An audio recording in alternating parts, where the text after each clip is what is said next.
Hello, everyone. Welcome back to the Weather Wizard with Dave. And today I'm going to give an update about the much wa- warmer weather that's going on across the country right now.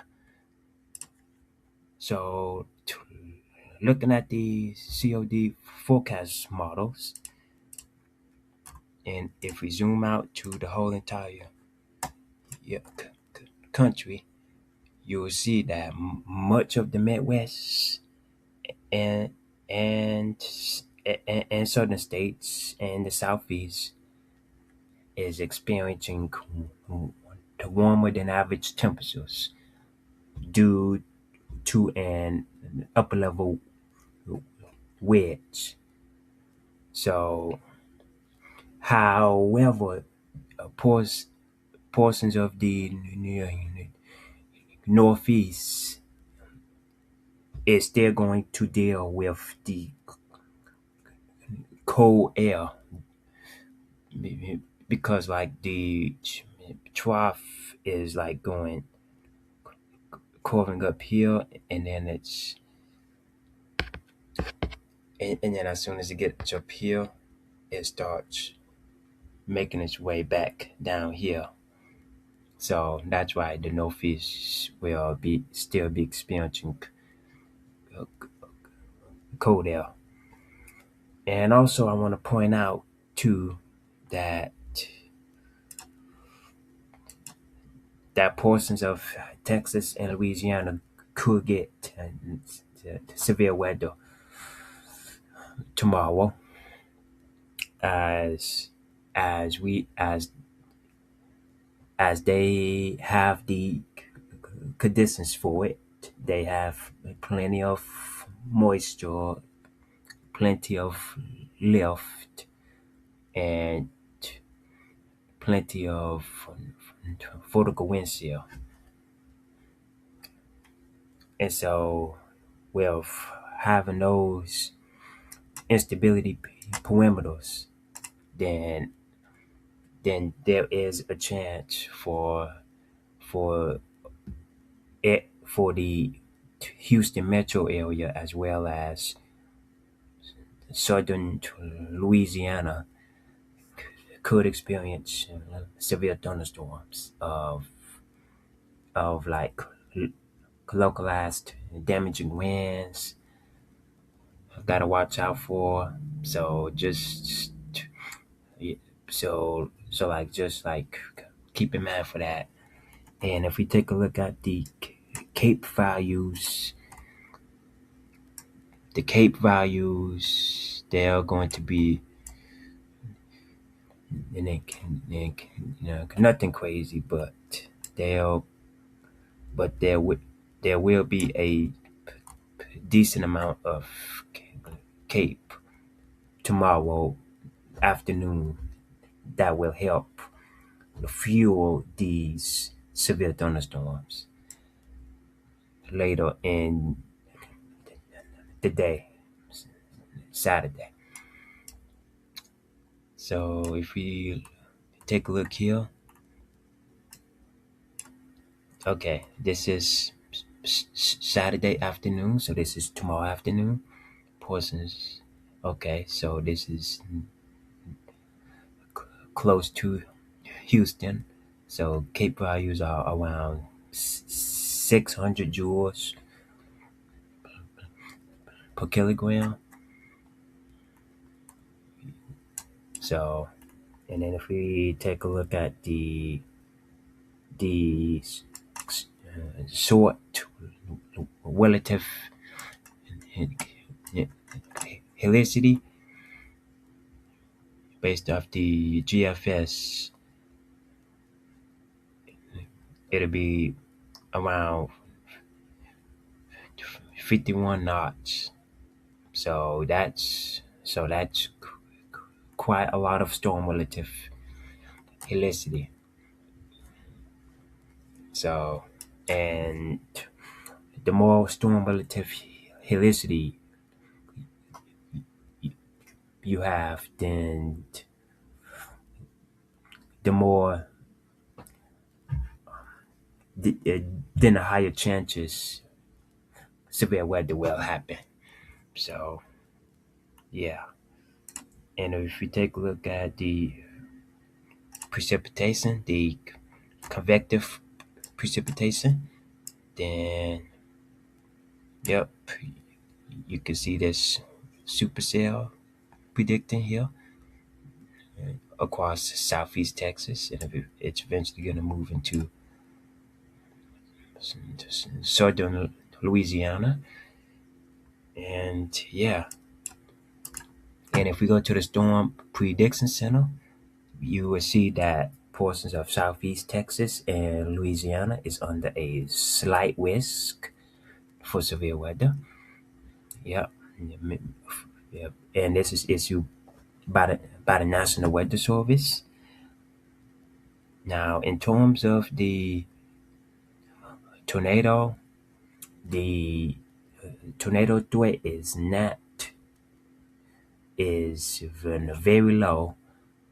The tornado threat is very low. However, it's not zero. So just keep that in mind. The wind is around 15%.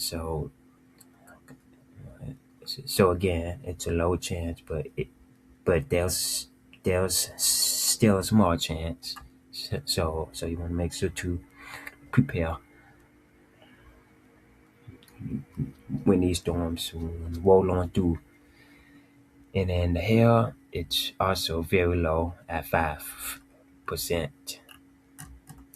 And if we look into day 3, okay, it's loading right now. Yeah, see, if we look into day 3, eventually the severe weather moves on into the southeast. So Mississippi, Alabama, Georgia, north, north and central Florida. However, the chances of the severe weather happening has decreased from a slight risk to a marginal risk at this point. So, and in case we didn't know, a marginal risk means that there's a 1 out of 5 chance for severe weather. A slight risk is a 2 out of 5 chance for severe weather. Enhanced risk is a 3 out of 5 risk for severe weather. A 4 out of 5 is a moderate risk, and then a 5 out of 5 is a high risk, meaning it's pretty much guaranteed. So it's actually very rare that we will see a high risk of severe weather from anywhere. So yeah, but yeah.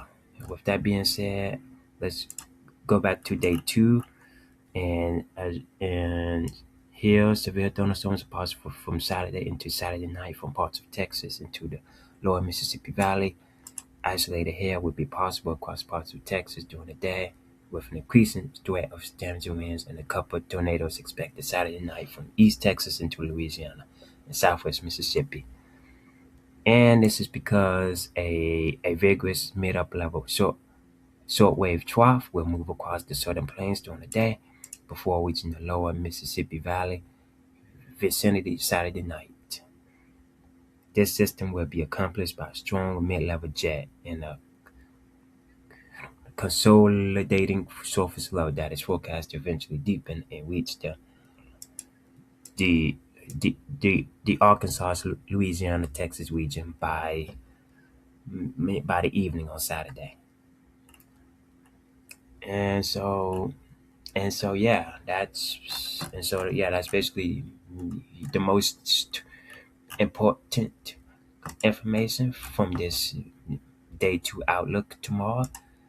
And before I go ahead and go, let's take a look at the total snowfall depths. So let's zoom out.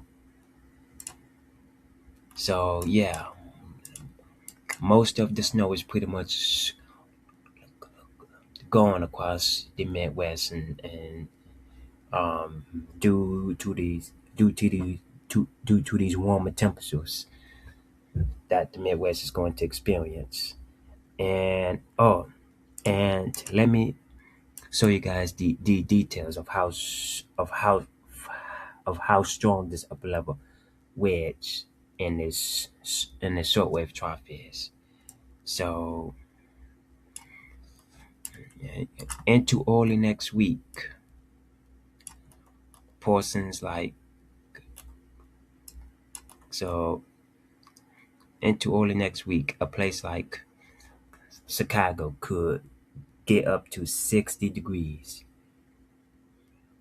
Same thing for